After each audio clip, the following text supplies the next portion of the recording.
We just got some disappointing news about Tobey and Andrew Spider-Man. That confirms we will never see these versions of the character again after Avengers Doomsday, let me explain. Because in case you're unaware, Marvel Studios and Disney obviously do not own the rights to make Spider-Man movies. Sony owns the character's film rights, and they have struck a contract with Marvel in the past to let Tom Holland's Spider-Man be in the MCU. But just today, we got a ton of new details about how this contract actually works, how it affects Tobey and Andrew's Spider-Man, and so much more. The first thing this new report talked about is how Marvel Studios and Sony actually split the box office of Spider-Man films, because apparently before Spider-Man No Way Home, Marvel Studios only got to keep 5% of the box office profits from Spider-Man films in theaters. After the last contract renegotiation between Marvel and Sony, now Marvel actually gets to keep 25% of the box office profits from Spider-Man movies, which obviously was perfect timing for them because they did this right before Spider-Man Brand New Day came out, and this is on pace to become one of the top 3 highest grossing movies of all time, making $2.5 billion by the time it's out of theaters,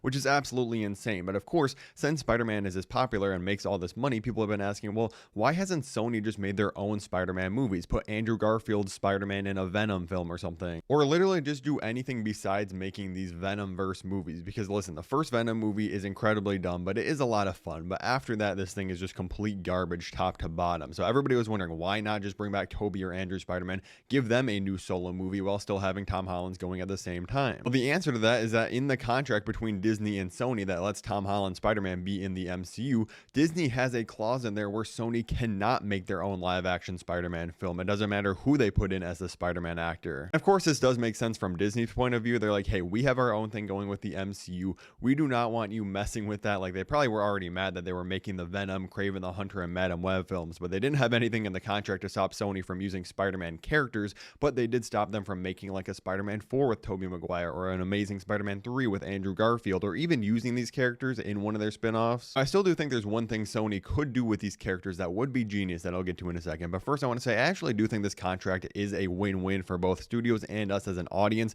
I do love these versions of the characters. It was so cool to see them back in No Way Home. And if they made another solo film with them, of course I would go and watch it. But I've been very vocal that I am against having 2 live-action Batmans going at the same time in the DC universe, with Robert Pattinson's and the new James Gunn one. For pretty much the same reason Disney doesn't want this happening. Yeah, it would confuse general audience members. It would kind of devalue and oversaturate the character, and I just feel like it would be a mess. I think they are in the right for deciding this. And I think Sony knows very well, like, yeah, this is actually now the most popular and financially successful version of the character they've ever had with Tom Holland Spider-Man. No Way Home almost made $2 billion.